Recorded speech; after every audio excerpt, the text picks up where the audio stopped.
Eamon O'Carroll, that's a pretty high bar that's been set with that performance this afternoon. Yeah, I'm really happy for the group. I thought for large parts we played really well. There's a couple of things in there that are frustrating. We did get loose a couple of times, but some good lessons for us now going into a semi-final. You know, we're not going to be able to do some of the things that we did, but all the boys went after that game. I was really impressed with them. You know, I think last couple of games now they just seem to be hitting a different bar in terms of their intensity, and we just referenced it then. It's going to have to go up again next week. What's the most pleasing aspect of that Bradford performance? I thought our defence, up until the last 10 minutes when we conceded 2 off kicks, which was really disappointing. I thought we controlled the game really well with our defence. I like the way we started as well. I thought we showed some real patience. We looked powerful. So yeah, you know, obviously a bit emotional now because I'm obviously happy for the group. I'll be a lot clearer once I've watched it back tonight. When you mention that defence, especially for long periods of that game, you just simply did not allow Featherstone to play. Yeah, I thought the group really went after that, and there was still some where we were sending messages on. I thought we probably didn't go as hard. Players 1 and 2 is what we normally do. I thought they caused us some trouble there, so it's something that we addressed at half time. I was glad to see a reaction. Some of our desperation there as well towards the end, where Ock and Jaden throw him into touch. But just again, that one to keep us humble there. We conceded 2 off kicks, which I think we could have got to. Ultimately, that could cost you a place in the grand final if you're not good there. So it's a good one for us. It was almost the perfect dream start. First set restart, and then on the repeat set, last tackle, Jaden Myers goes over at the corner. Yeah, it was a good start. Again, we look powerful. I thought we caused some issues in the look with the ball, in terms of how hard we're carrying our leg drive and how hard we're fighting on the floor, which is, you know, something that we really value.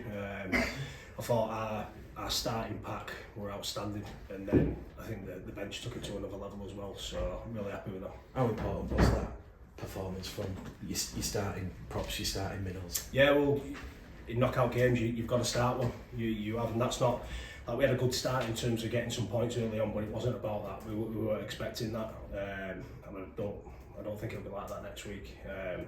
But in terms of how well you're kicking the ball, being disciplined, chasing, you know, defending, how you support, how hard you're carrying, I thought they nailed that for us. You just mentioned discipline. Certainly in that defence, Eamon, it was aggressive, a lot of aggression, but controlled aggression. Yeah, it were, and I think the official helps with that. I thought he had a great game, and you know there was some decisions there that went against us, and they were right. But the game was allowed to be, you know, it could flow. So I thought that was really good. You didn't notice him as much, and I think that's the sign of a good official. So I thought that certainly played the part in the game today and allowed it to look like a top end game. I know when I spoke to you on Friday about having a Super League referee, you didn't really want to focus too much on that, but now you've experienced it, Eamon, and you've seen how Bradford have been allowed to, you know, play the game at their tempo. Would you like to see the same again, a Super League official for Toulouse games? Yeah, it'd be good. But regardless of who it is, just, you know, to officiate it the way that it is. You know, I thought we looked good. We could play it at our pace, but I thought he also allowed Featherstone to do that as well. So you just want a fair crack, and I think both teams got that today. It was certainly nitty-gritty, tight and tense for long periods. How important, Eamon, was those sort of 3 tries that come in quick succession from Gill, from Lily and then Apple? Yeah, I'm just glad it came that way, because we spoke about when you get to the back end of the season, you know, you've got to be happy that it's 0-0 or it's 6-0, 7-0, and you're in a game. You're going to have to break the game down and be willing to get points at the back end of each half, and you know ultimately that's what we did, certainly in the second half. So that's how it should be. You know, I think the scoreline probably looked a little bit of a blowout like them last 2, but it weren't like that. It was a real tough competitive game. It was like a playoff intensity game. Were you always confident that defensive effort, certainly setting that first half, was going to reward you in the second? Yeah, if we stuck to it. We've been guilty this year of, you know, we were probably the complete opposite to what we did last time when we played them. We were jumping out of the line, and they've got a lot of quality in their team that will expose you if you do that. So we had a big theme about just trusting and sticking to our system. And when we do that, generally we're pretty well connected. And I thought we were desperate at the times today as well, which was really good. So I was really happy with that. It's a good lesson now moving forward. Like we need to replicate that. You had a conundrum going into this game. Lee Gaskell, Jared Samet, Jordan Lilly. You decided to go with Jared Samet and Jordan Lilly? Yeah, I was probably forced a little bit as well. I was really happy with how Jazz has been going for us. Gasky's struggled a little bit with his hammy, so yeah, it was probably forced. I weren't too sure which way to go. We weren't against playing all three, but ultimately the decision was made from it, and we went the way we did. Is Lee Gaskell a doubt for Sunday? No, I think he was just a doubt for this one. So again, we're putting him through some intense rehab and running at the minute to see how he goes, and we'll see where he gets to. Kevin Apple, we've spoken about him numerous times, and Sam Allison, but that sort of that effort, you know, it's like one in, all in. Yeah, I love that about him. I thought Sam did a great job today, playing him at 9. Really got us the start to the game, which we felt like we needed. And then Mitch came on and did his bit against a tired opposition. So I thought that worked really well. I just heard as I came down that Sam had got man of the match, and fully deserved. Obviously, those two late Featherstone tries to take a little bit of a gloss on the performance. Yeah, they do, but we've got to look at. We've spoke during the year. We're disappointed we didn't finish second, but that was down to us because we tripped up. But how do we use that now as a good lesson for us moving forward? And I think we have to break that down into this game. Like, we can't concede. If we concede 12 points next week, we'll probably lose the game. We conceded 12 last time against them and drew the game. So again, it's something that keeps us humble, feet firmly on the ground. I want the boys to enjoy this. They fully deserve it. They worked extremely hard to put us in the position that we're in, and I do want them to enjoy it. But once we come back in on Tuesday, that'll be a main focus for us, because I think we could have stopped. You've mentioned confidence, Eamon. How important is that? How can you use it? Because you almost feel like this is a totally different Bradford Bulls side to the one that lost against Featherstone here just only 7 weeks ago. Yeah, well, I don't see that because I'm with them every day. I know that we've got that in us where we can go away from what we're doing. I think I've got the utmost confidence in them when we do as we practice, and they say that it's when it's doing it under pressure, and I think we're getting there slowly but surely. But they are contributing factors to that. The amount of disruption we've had this year. Geordie's played on his own all year, and he's had a great year for us and playing really well. He's played a big part in why we're successful this year, and there's other contributing factors to that. People playing out of position, a number of suspensions, but the lads have just cracked on. But you're always going to get your peaks and troughs with that, and you have to stay calm when that's happening, and that's my job, to stay calm and not listen to outside noise, what's happening, why we're inconsistent, why we're ill-disciplined. If we believe in what we're doing, you'll come through the other side, and it's not over yet, but ultimately we've put ourselves in a position now to be in a semi-final, so the group deserve a lot of respect for that. You mentioned a little bit of erraticness in that performance, Eamon. Is that something of a concern moving forward? No, it just needs highlighting, and we know that we can't do it. Like we created opportunities and we throw a flick pass, like we don't practice that, so I don't know why we're doing it. I want the lads to play what they see, and I want them to feel confident to take opportunities when they do, but we don't need to be doing things like that. I'm more annoyed at the fact that we were last to those scraps on the floor, which cost us 6 points. The decision making where when we made line breaks to pass, with a poor option, we can look at that. We need to be first to those things. That could have looked a lot different today. Moving on to next week, just quickly. Obviously, we mentioned this performance has raised the bar.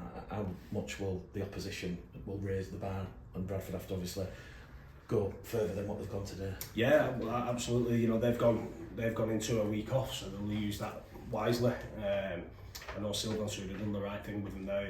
Probably got the intensity right, and that combination of that and the rest, so they'll feel recharged. Mate, we're just excited now. I loved going there last time. We had a great time, really professional, but I mention it all the time, we're a really close group. You get to go and spend 2 days together. We enjoy the trip to the airport, the time that we spent together in the airport, getting on the flight, around the hotel. Like, we'll nail that bit. So I'm really looking forward to seeing the boys together and spending some time together. You've mentioned, Eamon, about players that are leaving, that are not going to be with the club next year, and leaving the Bradford Bulls and that part of their particular career with special memories. How much focus or emphasis is there on that? Yeah, well, there is a little bit, but then you have to still do your job, and that can't be your driver. So we mentioned it a little bit during the week, but literally mentioned it and then moved on. That would have been devastating today if that was our last game. We spoke about it being our last game at home, and we wanted to go out in style, and the lads probably played the way like that, but we don't want the season to end. We're not ready as a group to finish working together. We want to enjoy the next 2 weeks if we can, and we'll certainly enjoy this week and give ourselves the best opportunity to go into a grand final. We've just seen you pitch side on the microphone praising and thanking the Bradford supporting public for turning out in big numbers this afternoon, and hopefully, even though people might be scrambling to book flights and hotels, you'd like to see the Bulls travelling army in big numbers on Sunday night. Oh yeah, well, you were there for the trip at Toulouse. It was like a home game for us. I know times are tough, certainly with people's finances at the minute, but I really hope that they turn out in numbers. They look like they had a great time, and again, we're going to need them. So I'm hopeful that they do. You've obviously got a good record against Toulouse this season. This will be the third part of the trilogy. Confident you can go there and make it to the grand final? Yeah, it's going to be very difficult. It's going to be very difficult. The both games that we played against them were extremely difficult. They're a quality outfit, and that's why they finished second. And I think they've had their troubles during the year, so it shows the quality that they've got there. We're just going to be excited about it, mate. We're certainly not going there to make up the numbers. We want to be playing in the grand final. It's going to be very difficult, but that's why we play the game. We want to be involved in that game. The prize at the end is awesome. So I want us to experience that together as a group. Yeah, and how much does that excite you? And obviously, I think for years, Bulls would have gone to Toulouse expected to be on the end of a hiding, but you were fantastic in July and in a bruising game, you matched them all the way. And I know there's genuine hope that you can go there and win. How exciting is that where Bulls are at compared to maybe when they've gone out there in previous years? Yeah, I think we'll approach it very much like this, that element of excitement, but we've got a job to do.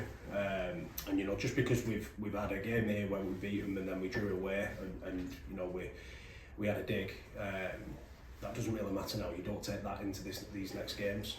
Both teams are in a very different spot. So it's going to be an exciting challenge, but we can't use that too much. We've got to work hard, extremely hard in training this week. We've got to fix up some stuff. And I've got to reinforce some of the good things that we did. And what's going to give us the best opportunity to go there, which is going to be it's going to be a top end game. It's going to be hard. They're a full-time opposition, but they're not. But there's things that we can do there to give ourselves the best chance, and that's what we'll be doing, mate. Yeah, and you mentioned about the here and now again. Is that obviously a lot of these lads were here last year, and it was heartbreaking they could have had a final oddle against a good Broncos side, but one they've beaten before. Do you think any lads can use that as fuel, or again is it very much that's gone now? It's all about what we do this week and right now. Well, I think you've obviously they've got that experience of playing in the semi-final, so they had that. We played in the semi-final of the 1895 Cup, so it shouldn't be daunting on them. They can have that element of exciting. It being exciting for them. I mentioned it this week. The team that stays the calmest and does the job normally comes through. So we'll build the week up right. I'm sure the lads will mention that between themselves, but it was a long time ago. And I remember watching that game, and what they did was what we've done for periods this year. They were loose. They made errors when they didn't, and I think there was a bit of ill discipline during that game as well. So they're things we've been continually trying to get better at during the course of the season. I think we've nailed our discipline side of it now, and we're going to have to be very good over there. So you can use them as experience, but ultimately it's about doing your job. You've talked a lot, haven't you, Eamon, go back to today, about sort of wearing the opposition down early on the first minute, and you can go in the second half. But obviously, and you've said sometimes you're not sure whether a kick might be the right option, but with Geordie kicking the penalty and then the drop goal, just kept you sort of 2 scores ahead instead of 1, then 3 scores ahead instead of 2. In hindsight, was that really good decision making from Jordan just to keep that scoreboard ticking over in the first half? Yeah, well, I had a conversation with him and Bruno before the game, and I just said, look, because I always want them to be the ones that make the decision. Ultimately, if I feel like we really need it, I will, but I've just said, look, I advise you that's the way we need to go. But ultimately, it's down to Jordan whether he feels confident that he can do it. And I thought Jordan was outstanding with the boot today. So yeah, there's a bit there where you have to kind of let them, because it's all right me saying take the 2, but if Geordie's not confident in kicking it, then we need to kick to the sideline. So it's ultimately their decision, but we had a good chat about it before, and ultimately it put us in a good position today. And yeah, and obviously even before that, James Scott did not touch the ball apart from Ben Reynolds' kick off. Obviously, total working for points, but that was a really, really, really early score. And did that just help a little bit, the fact that you were always ahead in the scoreboard from like minute 1? Does that count for something? Yeah, it does. My message down was look, like we've not defended yet, and normally you want to get into the game through your defence. So that was a little bit of a concern for me, but obviously in knockout games, if you score first, you're very happy, and especially if you score within the first couple of minutes. But I think sometimes it can have a negative effect on you as well. So I'm glad we didn't let that affect us today. Definitely. And you mentioned how well Sam played, like you said, deserved man of the match. Obviously, it was a big call from you, because we've seen Mitch and Tyrone sort of hooker all year, and it was a big call to go with Sam that day. What was the thinking behind that to play him over the 2 Australian lads? Oh no, mate, not a big call. I've got so much trust in Sam. I have in all the players. We've been talking about this as a group of staff for a while. Probably would have done it sooner, but Sam's been out with a bit of a back issue and probably could have played, but we pulled him back. So I just think, you know, I'm a big believer in you've got to start games well and you've got to start well with your defence, and I felt Mitch could have brought a different level to his game in terms of coming on against what's a big physical pack, you know, and bringing that energy, and you know it paid off for us today. No, this could have been on paper quite an overwhelming game for Harvey Maker, but I thought he was absolutely magnificent. For a lad of that age, in a team that's not his, obviously he's on loan, to put in a display that, how proud are you of the way he played today? Yeah, massive. I said that to him. He's such a great kid. You know, obviously plays at a great club, so he knows how to handle pressure, and he does that by just doing his job and doing it to the best of his ability. So I thought he was outstanding today, but as was majority of the pack. You know, Dan Smith brings a different dynamic to the game for us. I thought Bruno was outstanding, and Reeby does what he does.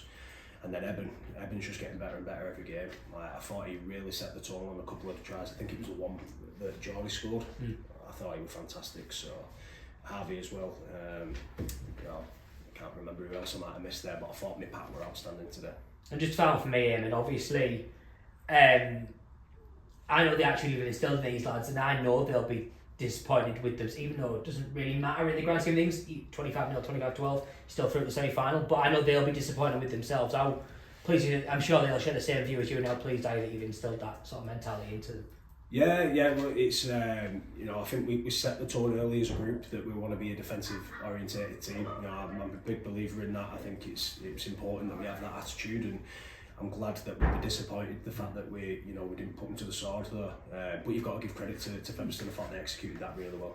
The disappointing thing for me was, you know, did we get a little bit comfortable there, because it was towards the back end of the game, and that's dangerous. But I'll get the answer to that on Tuesday. Brilliant, thanks a lot. Thank you. And just a quick final one from me. We're in Leeds on Tuesday night for the end of season awards. Jaden Myers, his 25th appearance of the season, his 12th try. To say he only made his first championship game at the back end of last season to where he is now, it's been some going. Yeah, I'll make credit to him. I've seen such a big change in him on day to day in what he's doing since I first came to the club. You know, he's in there with a real good group of lads, really close with your likes of Mitch, Reeby, Tyron, and some of the Aussie boys that have come over, and he's got a real good connection with them and some of the lads that were already here. And you know, I'm seeing it now from the group, everyone doing their actions, doing that extra little bit. I've just seen him mature so much during this year. I'm so proud of him for getting that nomination, and I hope he goes and gets it.